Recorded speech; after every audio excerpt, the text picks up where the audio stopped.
Welcome to the Vault Archons. I am the Keeper of Keys, Kraz, and I think, I should address the issue with the Magic the Gathering community and their reaction to Keyforge. Now, this isn't everybody who plays Magic, and I like Magic, but there are some problems with it. And anybody who's played it knows that. You can end up without mana. You can end up with too much mana. And there's certain terms for this, and those just exist inside the Magic community. We all know this. Keyforge does not suffer these problems. And almost every person that I know who's played the game, with one exception, has enjoyed it. Has enjoyed Keyforge. I know a lot of people who've played Magic who haven't enjoyed it. And so there seems to be this, this mentality going around right now where you've got these large Magic YouTubers and just Magic, staunch Magic players, which I understand. I understand protecting the game you love. But you've got these groups of people basically, talking about how Keyforge is going to fail, how it's destined to burn in flames, how it's, going to have these massive print runs, and it's just going to be, it's just going to be a big mess. Well, as far as I know and as far as I can tell, one, the secondary market on Keyforge is insane. Honestly, it's not really how Keyforge was meant to be played. Keyforge is about opening a box of cards, a full deck, playing it and enjoying it. Now, why did I buy so many boxes of Keyforge? Why did I buy so many decks and open them up? I did it to show people what the game is. I didn't do it because I think there's, that I'm going to get some super benefit bonus out of it. I did it because I love the concept. I love the gameplay. I played it at pre-release. Everybody there was having fun. I mean, there were a few exceptions, of people that felt the game was too hard. And it's an easier game to play than, say, for example, Magic. So, overall, like I said, there were a few exceptions, and even the people there were a few people who didn't seem to like it at the beginning, towards the end did like it. So, as a whole, it is just a fun game to play. Now, I don't know if that fun will translate way into the future. I can't predict that. I can't see the future, right? But it is an enjoyable game. And it captures some things that were captured when I was younger. When I first opened my first Magic the Gathering pack, there was excitement, right? I opened that pack and I was excited.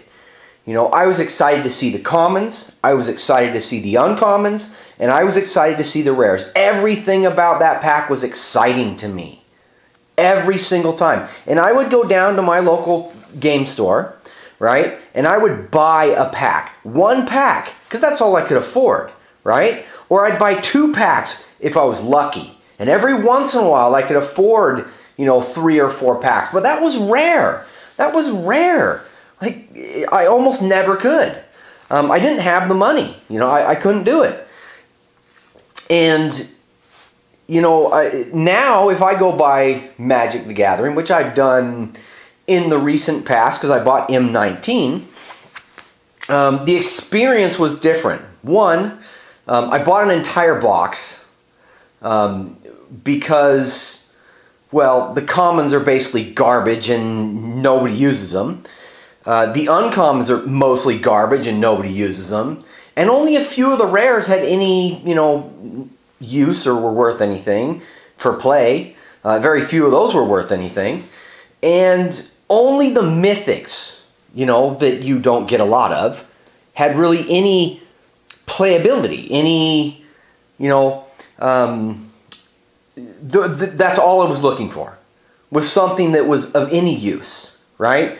Because I can go buy for a couple cents commons, uncommons, and rares that blow away just about everything you can get in a modern set, right? So that feeling of excitement when opening it wasn't excitement. When I opened the Magic the last time I did it, it was, God, I hope I get something good. Oh, I hope I get something good. Because if I don't, this is a huge waste of money, and I should have just went on to the secondary market, bought the cards I wanted, and called it good, right? So that excitement used to be there. It used to be, you know, a feeling you got, an excitement you had. And I've seen not only, you know, me doing this, I've seen my daughter doing this, not because she's watched me do it, because she's never watched me open anything, right? She didn't watch me open the Keyforge. You know, oh, I shouldn't say that. She watched at the store when we bought the Keyforge at the pre-release event.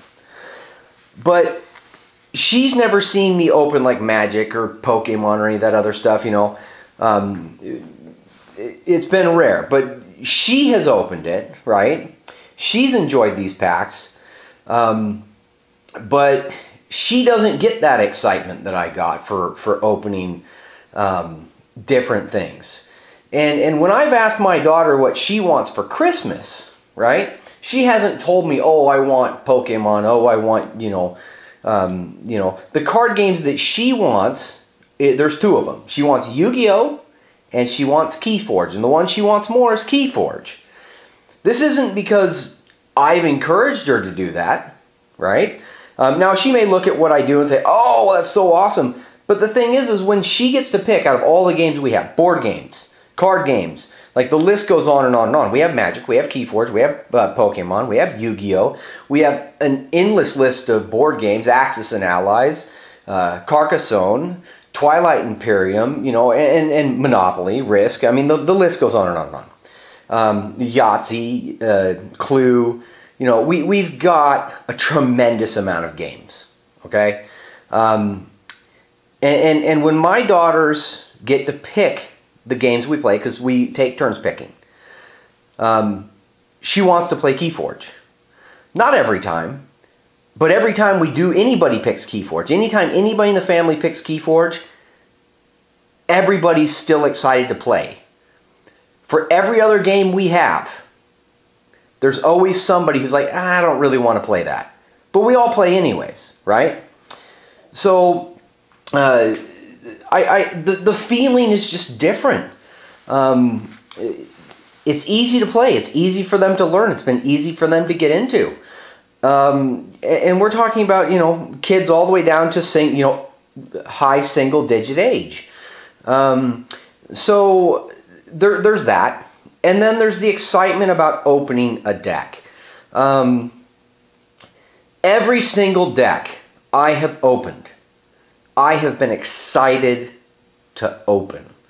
Even if the cards sucked and I didn't like the deck, right? I was still excited to open it. I still enjoyed looking at every card. I enjoyed looking at even the commons. I enjoyed looking at every card, not just because it's a new set, not just because it's the first print run or anything like that. It was just enjoyable. I like the art. Now, not everybody likes the art, and that's fine. I like the art in Magic the Gathering too, but the card quality is just terrible. It's horrible. It's trash. And I'm somebody who likes to take really good care of my things. I sleeve everything, and when I first got M19, I sleeved all the cards, but then they just warped on me anyway. So, and I've done that to every single Keyforge deck I have. I have sleeved every one of them. Now, the reason I've done that is because I like to keep my things in nice condition. I can't even keep the Magic cards in nice condition. I can with the Pokemon cards. I've sleeved most of them. My daughters haven't for all theirs, but you know, they have a different level of how much care they take of them. But in the end, even if Keyforge doesn't last, now I think it's going to. I think I personally feel that I don't care how much of this set they print. I don't care if they print 1 million decks. I don't care if they print 2 million decks. Doesn't matter to me, right? That's not what I care about. I don't care what happens to the secondary market. The secondary market to me on this game is irrelevant. That's not what the game is about. And so these people freaking out on the secondary market, these people, you know, who are freaking out from the Magic community, people that are just freaking out in general when it comes to this game, a lot of them just have never played it. And that's what it comes down to. They haven't played the game. Now, there's an occasional person who's played it and they're like, I don't like it. There's no deck building. Yes, I know. And I love that. I love that for my daughters. I love that for me. I don't have the time to go out and go, oh, I want a competitive deck, so let's go buy these cards so that the deck is competitive. It isn't fun to me to do that. I don't like that. That isn't enjoyable. That wasn't what I did when I first played.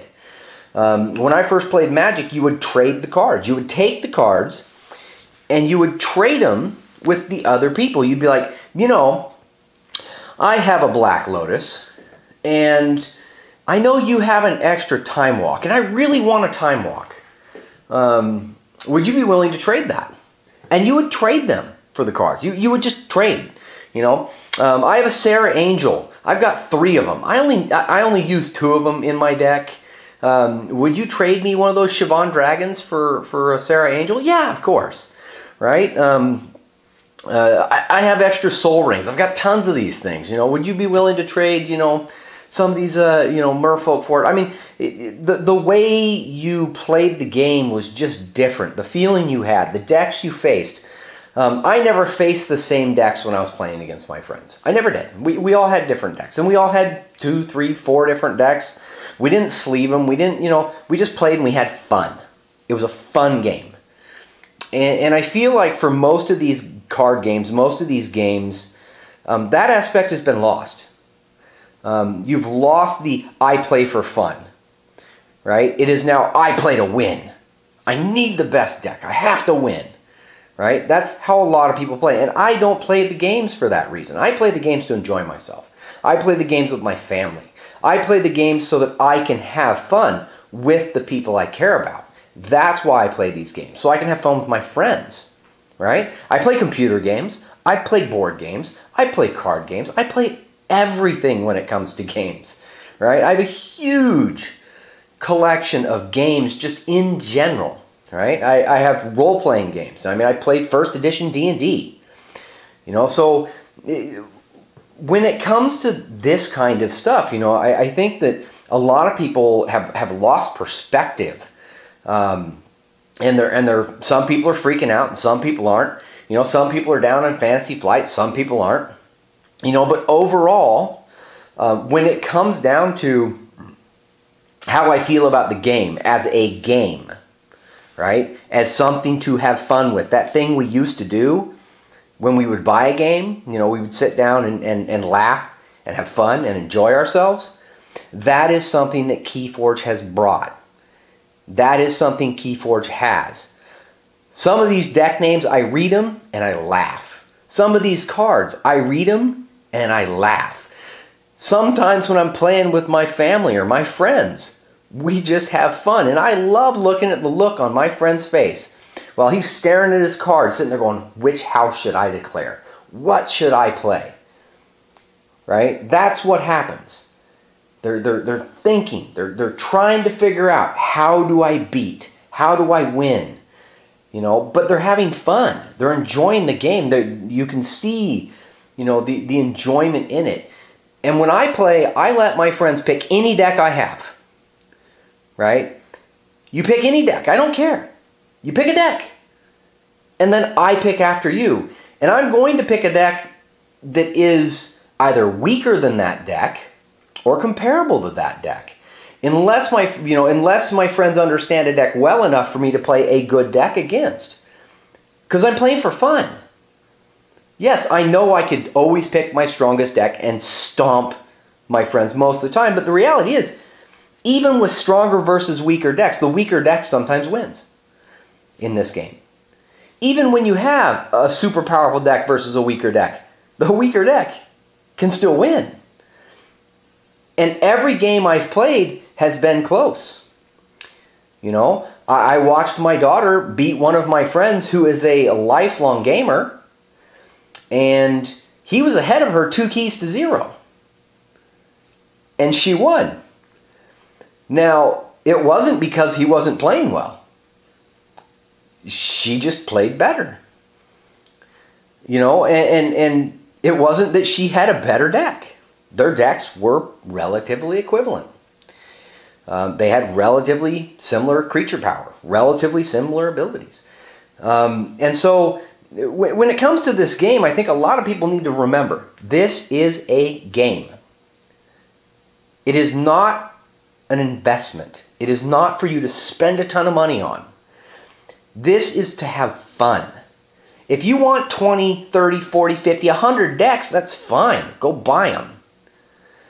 But remember, this is a game. It's a game for enjoyment, for fun.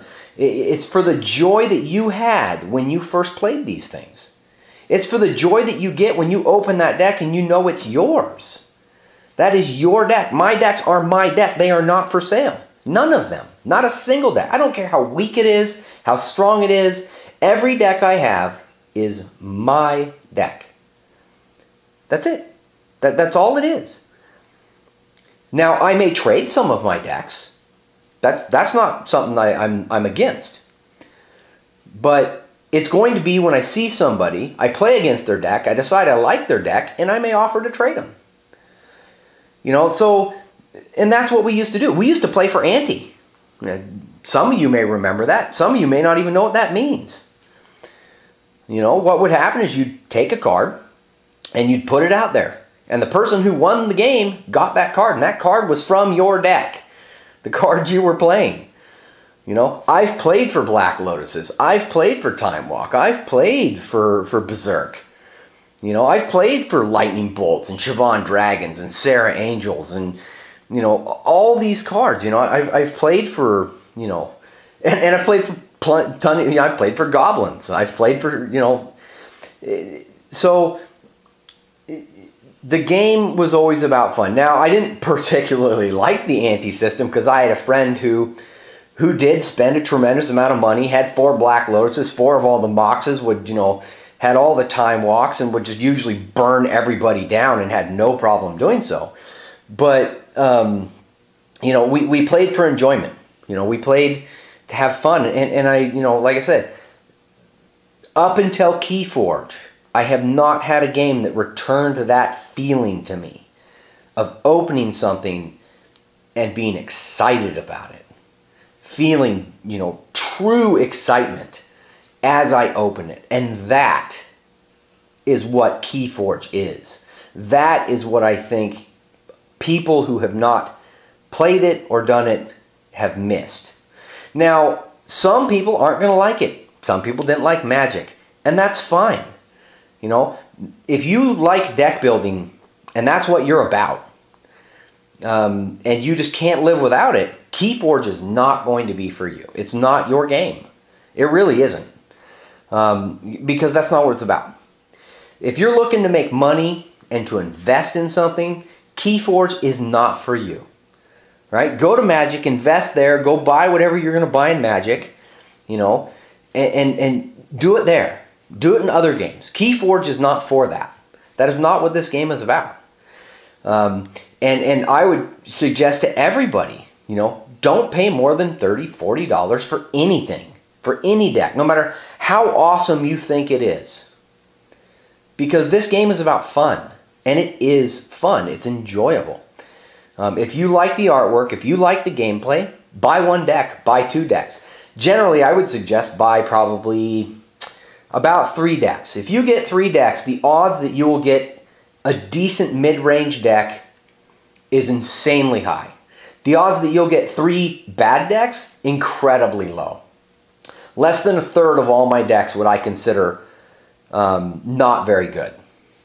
So, you know, given those stats, you know, the odds that you're going to get 3 decks that all fall in that category is just incredibly low. It's incredibly low, incredibly rare.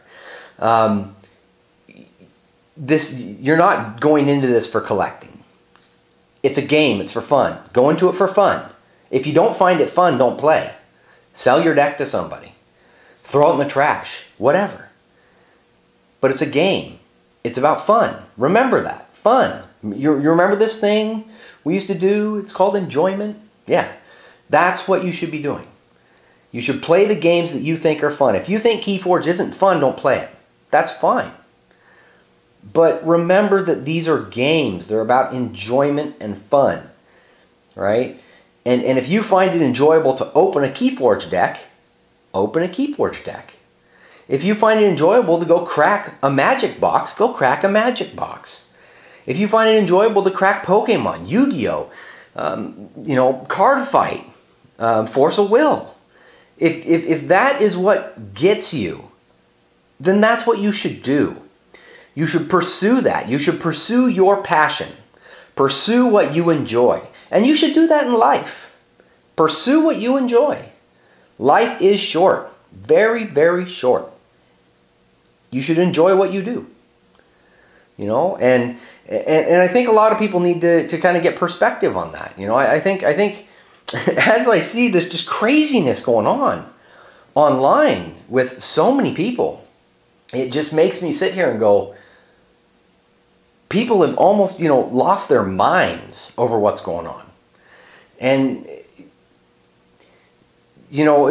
people going online and cracking all these decks and trying to sell them and trying to roll a profit. I get that. I get trying to make money. But the player base, in my opinion, shouldn't feed into that. Play the game for fun. Don't care what they do. That market will go away except for those hardcore people that want to go buy those super expensive decks. And if you want to go buy those super expensive decks, go buy them. It's your money. But if you're not having fun, don't play. There's no reason to play a game you're not having fun with. If you're not having fun with Magic, don't play. If you're not having fun with Yu-Gi-Oh, don't play. If you're not having fun with Pokemon, don't play. If you buy it just to collect, then collect. Baseball cards. I collected baseball cards. Football cards. I collected Garbage Pail Kids, if anybody even remembers those. Right? So, and comic books. If you're a collector, then collect what you want to collect. If you're a gamer or a player, then play what you enjoy. Other than that, there's really not much point. These games are about fun. And so whether this game stays or goes or anything like that is irrelevant if you're not having fun. Now, I do think Keyforge is going to last a while. I do think it's going to come out with multiple sets. I don't know what their print runs will be. I think that's irrelevant. I do hope at some point they do stop printing Call of the Archons. The reason I hope they stop printing Call of the Archons is so a whole new series of combinations and a whole new series of houses and sets become available. And I hope that when they do finally reintroduce any of the sets from Call of Archons, I hope that they only introduce one house at a time. And then they remove the houses as they introduce a new one. I think that would be fantastic. But, I think people, need to remember, these games are about fun. This is about fun. This is a hobby. It's an enjoyment. This is not about money. It's not about how much money you can make on it unless your business is wrapped around selling these kind of products. And if it is, well, sell the products, but don't be surprised if you get bit because you made a bad decision when it came to cracking open 20,000 packs, right? Or whatever it is that people are doing, because that can come around and bite you, and so people need to just enjoy the game. If you want to play it, play it. It's a fun game. I enjoy it. Most people I know enjoy it. It has good mechanics. If somebody can read the cards, it's not hard to teach them the rules. So pretty much any kid who can read these Keyforge cards and understand what is on them can play. And this is a game where I see way more children playing it, kids, young teens playing, than I do for any of the other card games. I don't know any kids who barely at all who play Pokemon. I don't know barely any kids who play Yu-Gi-Oh! I don't know barely any kids who play Magic the Gathering or any of the other card games. And the reason they don't play them is because the rules are overly burdensome. I've played all those games. I know how difficult the rules can be for a beginner. I know how much time I had to spend building decks just so my family could play. I know how much time I've had to invest in those games to make them even playable. So there's a big difference in the barrier to entry in this game. There's a big difference in the difficulty of entry into this game. And so, you know, if you enjoy it and you want other people to play it, give them a deck. You're not buying the game to invest, you're buying to play. You know, part of my collection at some point will be given away or will be allowed to be used by one of the local schools, and I'm already working on arranging that because I want people to be able to play this game. I want people to enjoy this game. And I'm in a small community that doesn't have a lot of money. A lot of the kids will never even see this card game because the closest card shop to me that even sells it is 2 hours away. There is no store here that sells it. Matter of fact, Magic the Gathering has been taken off of every single store shelf in this area. There's not a single store in this area that sells Magic anymore. The only card games that are sold here now is Yu-Gi-Oh! And Pokemon. Pokemon is popular amongst the younger kids because they're cute cards. Not a very user-friendly game in my opinion, and not especially fun to play in my opinion. Yu-Gi-Oh! Again, I think some of the kids who do like it, and less kids seem to like that one, they're usually a little bit older. But those are the only games, and we have seen a little bit of Transformers, but very little of any of those kind of games are around here. Now, I think Transformers is a mildly enjoyable game. I think that it's, you know, that's a whole different story, but I'm not buying products from them. I'm not buying their products because of how bad the quality is, and that matters to me because I am a collector. I do take care of my things. So, you know, like I said, people need to just calm down, right? This is not a fight. This is not a fight between Keyforge and Magic the Gathering. Maybe it will be a market fight. That is possible. But the community, right? There's no point. Why? Why fight? If you enjoy this game, play this game. If you enjoy this game and Magic, play both. Your entry to Keyforge is $10. If you want, $30. Buy 3 decks. You know, if you want, buy 10. You know, I mean, it's for the price of a box of Magic the Gathering, of any of the print runs, any set, which pretty much if you're going to try and open anything of value in Magic the Gathering to be even worth putting in your deck, if you're not going online and buying it from the people that mass box open, you're going to buy a whole box to really get anything of value. So, you know, the barrier to entry in this game is just super, super low. You know, I think people just need to kind of relax a little bit. You know, I guess maybe people are freaking out because maybe they feel their livelihood is threatened. Maybe they feel that their future is threatened. Maybe they feel that, you know, their investments are threatened. I mean, I know there are a considerable number of people that are deeply, deeply invested into Magic. I have friends who have thousands and thousands of dollars worth of cards. And I don't. It's not the way I treat my games. I did at one point in time, but my collection was stolen a long time ago. And I've never tried to rebuild it. Never bothered, never cared to. I felt that after that happened that I just wasn't going to put that kind of money into it. Because my collection wasn't worth that much because I paid that much. My collection was worth that much because I bought it and I owned it and I took care of it. And, you know, I bought it for the value that it cost when I bought it from the shop. How much I paid for the packs? I think they were like $1.25 a piece when I was buying them. I think it was something like that. It wasn't extremely expensive. You know, I mean, I remember paying $2.75 for some starter decks. Like, you know, so I think, you know, I think just a lot of people need to remember these are games. You know, these are games. If you're heavily invested into these games and you know, your game of choice all of a sudden takes a dive, well, you know, that was a bad investment. You know, now, Do I think Magic the Gathering is taking a dive? I guess that's a video with a whole different series of questions. I think that it is in decline. I think card shops, game stores